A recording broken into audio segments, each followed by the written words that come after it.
Welcome to Sacrilegious Discourse. I'm husband. And I'm wife. Together, we're reading the Bible for the very first time. We grew up without religion and wanted to know what all the fuss was about. Well, what have we learned so far? That God is a dick, and apparently some people believe in talking donkeys? We're not trying to pass ourselves off as experts. Nope, we're just reading the Bible for the first time and giving our first take reaction. If you'd like to join us in this venture, you might consider starting at episode 1. Otherwise, jump in wherever you like. All right, let's go read the Bible. Yeah, let's get to it. Husband! Wife! So you have said that this is confusing. So if I ask you, do you remember where the hell we are? Is that question even useful? I think we are somewhere confusing. Okay. So, we just read Isaiah chapter 18. Sure as fuck did. And they were talking about Egypt and Ethiopia or whatever. Yeah, no, it was Ethiopia. Mm-hmm. And shit was going wrong there, maybe. And who knows? And there was lots of comparisons to all kinds of shit that didn't make a whole lot of sense. So also, the descriptions of the people it made me very uncomfortable. Right. And I'm looking forward to our Q&A this week because I need to know some things. Yeah, I think that our Q&A this Saturday will probably be less a Q and more just summaries of these chapters explaining what the fuck happened. Right. Yeah, because it's very confusing. Yeah. So that being said, we did chapter 18 last time. We will be getting into what today? Isaiah chapter 19. All right, let's go do this. Okie dokie.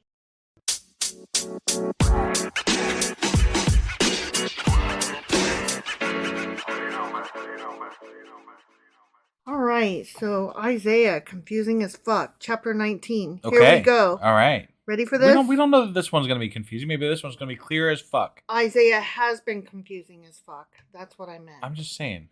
This one might be clear. You're right. But it starts out, a prophecy against Egypt. So now we're on Egypt. I'm not holding my breath is all I'm saying. Okay. And it starts off with my favorite word. See?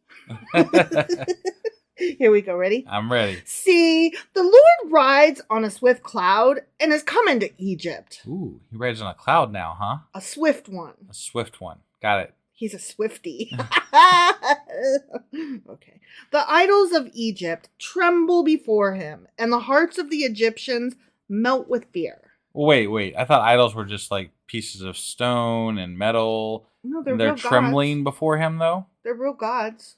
So they're just not as big as he is. Well, okay. Yeah, we've said before that other gods exist in this Bible. All right. They're just not as powerful as all. I guess. When they say he's the one true God, what they mean is he's bigger than all the other ones. He's expanding. Even though he created the entire universe, he needs to expand his franchise here on Earth, apparently. Yeah.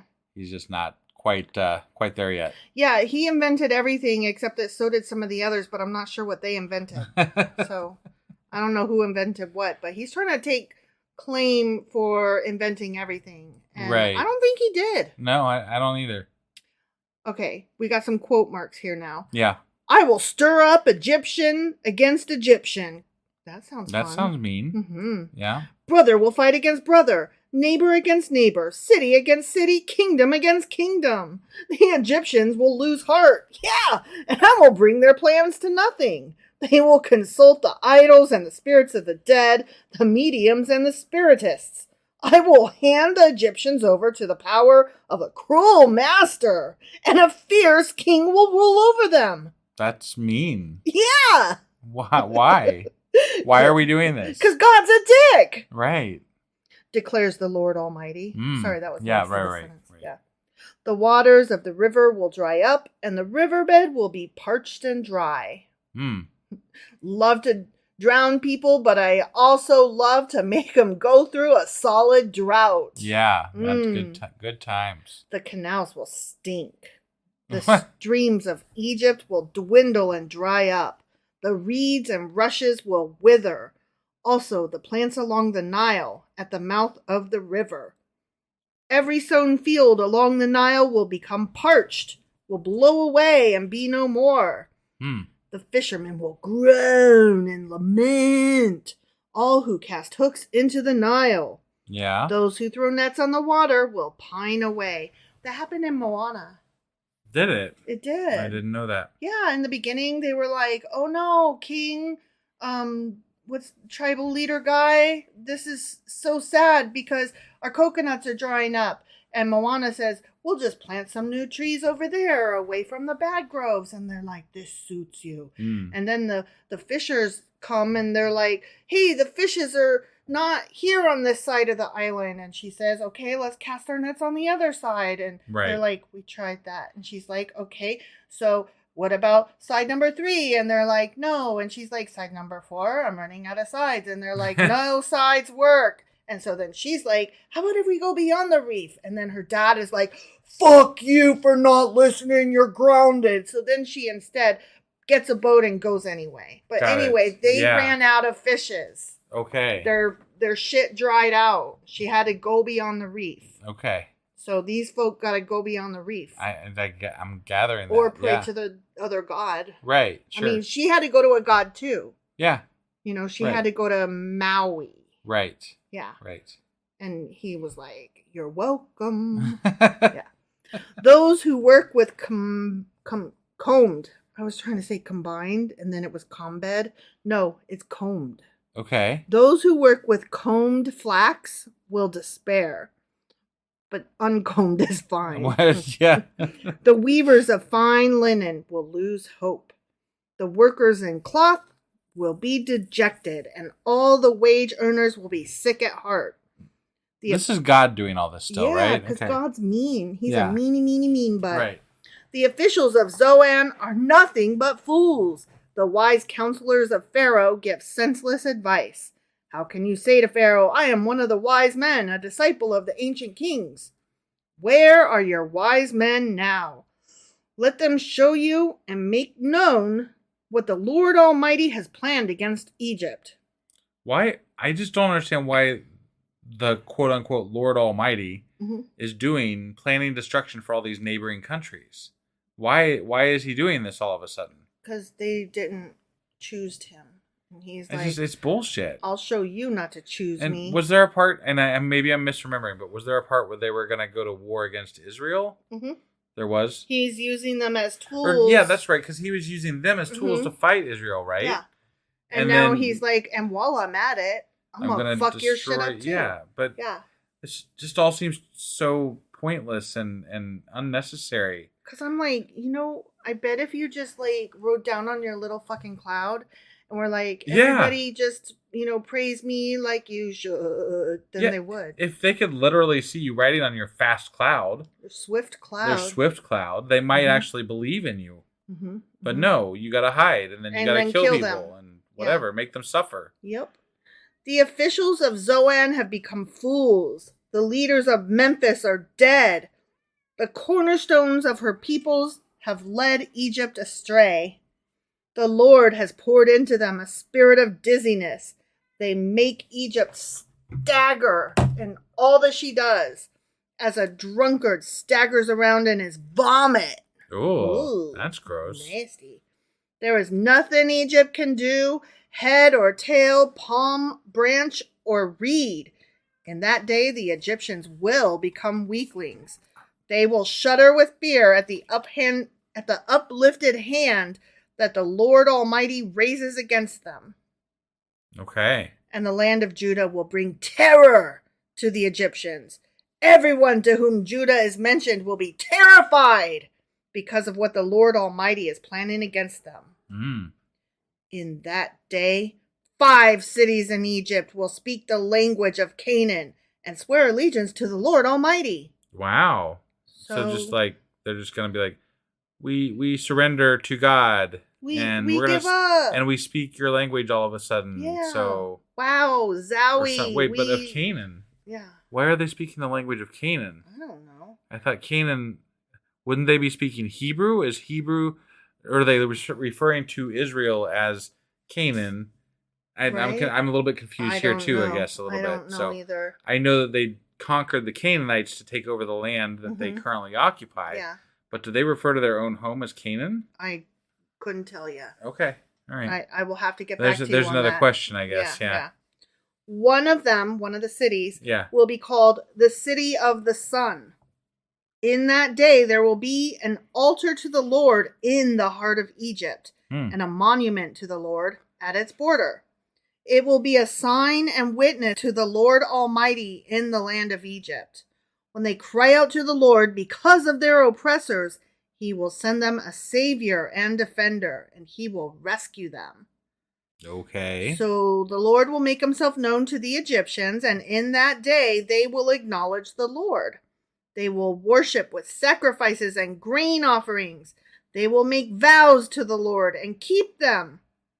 The Lord will strike Egypt with a plague. Wait.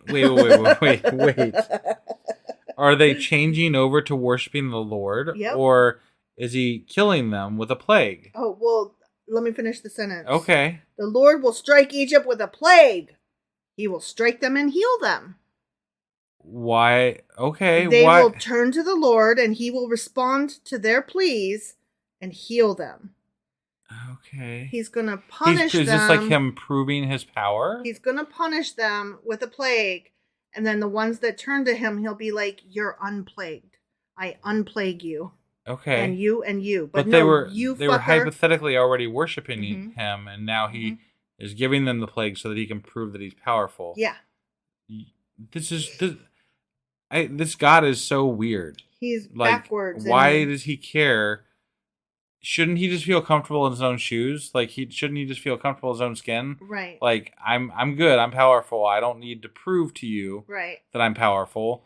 But they didn't have things like mental health back in those days. Yeah. They didn't talk about security and alpha males and, self-confidence, not relying on what other people think of you. And if you're being but praised you would think or not. an all perfect, all wonderful, all powerful God would know what the correct way to be mentally would be. But that's because he didn't exist, and because men of those days invented him. No, they invented him in their image, and they were primitive and stupid, so their God is primitive and stupid. Right. No, I get it. To me, that's the biggest proof that God was invented. Right. He's exactly not up on the most current mental health and therapeutic resources. Right. You would think, God, a perfect God would know how to be perfect mentally. And you're telling me that a perfect God doesn't know what's in the DSM-5? Question mark. Well, this is where a Christian would start arguing with you that stuff is not correct, and obviously God is the only correct answer here. But I would never be caught in this conversation with them because I don't believe in God in the first place. No. And I'm not going to argue. But in the context of our podcast, even we treat God as though we're trying to. We're pretending for the sake of argument in canon. Yeah, it's a real thing in this story world. Sure. So I'm just saying that in canon, someone would argue that God's way is the perfect way, obviously, and the DSM-5 is the incorrect way. And I would say, well, I bet that you are a piece of shit human and you don't know things. And right. Well, I mean, I think that goes without saying, obviously. But it's... No, you know what? I take that back. I would say, you know what? Maybe you're right. And as long as you and the people in your life are happy and you're not treating anyone badly, that's fine. You go ahead and think that. But the second that you start being a sexist piece of shit, right, and anti-LGBTQ and voting to take away women's autonomy and shit like that, then I don't give a fuck if you think that the DSM is bad or your God is good. It doesn't fucking matter because you're taking away the rights of people. Well, and that's what I always argue. I'm like, it doesn't really matter whether your God is real or not. I definitely 100% don't believe that your God is real, right? Mm-hmm. The Christian God, or any God for that matter, does not exist, in my opinion. But if it were to exist, if we're pretending that your God exists, he's weak. He's a dick. He's a dick, and I don't want anything to do with them. Alpha male, dickless piece of shit. Right, and he's petty, and he's jealous, and I mean, he says he's jealous, for God's sake. My name is jealous. Right. Yeah. So he's saying he's all these shitty things. I don't want anything to do with that fucker. Right. I really don't. Exactly. I agree with you. So in that day, there will be a highway from Egypt to Assyria. The Assyrians will go to Egypt and the Egyptians to Assyria. You know, as highways do, they go both ways. Yeah. The Egyptians and Assyrians will worship together. In that day, Israel will be the third, along with Egypt and Assyria, a blessing on the earth. So it'll be those this three is like nations. they're going to have like 3 big strongholds now: Egypt, Assyria, and Israel. Interesting, right? They're talking about building empires here. Yep. Or at least religious empires. Napoleon would like a word. The Lord Almighty will bless them, saying, "Blessed be Egypt, my people, Assyria, my handiwork, and Israel, my inheritance." The end. It's very funny to me that they're talking about Egypt, because when you think of Egypt, what do you think of with regard to gods? I think of their weird gods that are not Hades Christian. and all the, Ra and all that stuff, right? Yeah.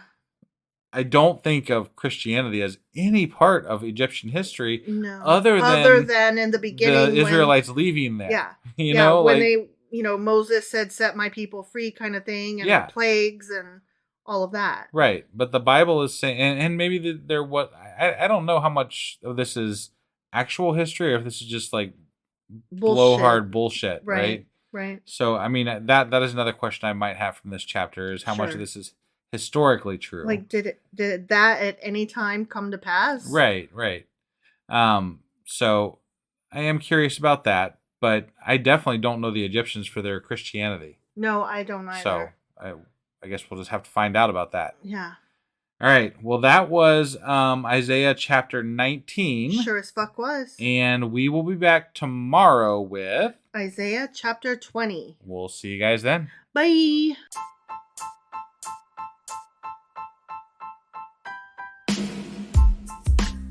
Hey, wife, I guess that's the end? But husband, that's just sad. It doesn't have to be. We are on lots of social media platforms like Twitter. Our handle there is sacrilegious_D. For D's nuts. Oh my God. Stop doing that. Anyway, we're also on Facebook, Instagram, and Pinterest. There's a link to all of our social media sites at our website. Ooh, we have a website? Yeah, it's sacrilegiousdiscourse.com, where you can also find a link to our merch shop.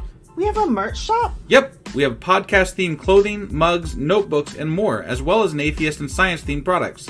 Wow, our fans should really go check that out right now. Definitely. They can get in touch with us by sending an email to sacrilegiousdiscourse@gmail.com. But before they do that, we could really use some help. Oh yeah? With what? Well, it's not free running the podcast, and we need some financial support in order to get better equipment, which will free up time so we can concentrate on our podcast and our fans. Okay, so what should they do? Head over to patreon.com/sacrilegiousdiscourse and sign up as a contributor on our podcast. Supporters there receive additional bi-weekly episodes that we record just for our Patreon members for as little as $2 a month. Also, we'd really appreciate it if you would like and subscribe on whatever platform you're using. And Apple Podcast reviews help us out tremendously. Like and subscribe. Leave an Apple review. Join us on Twitter. Support us on Patreon. That's a lot of instructions. Don't forget to say thanks. Thanks. Okay, bye.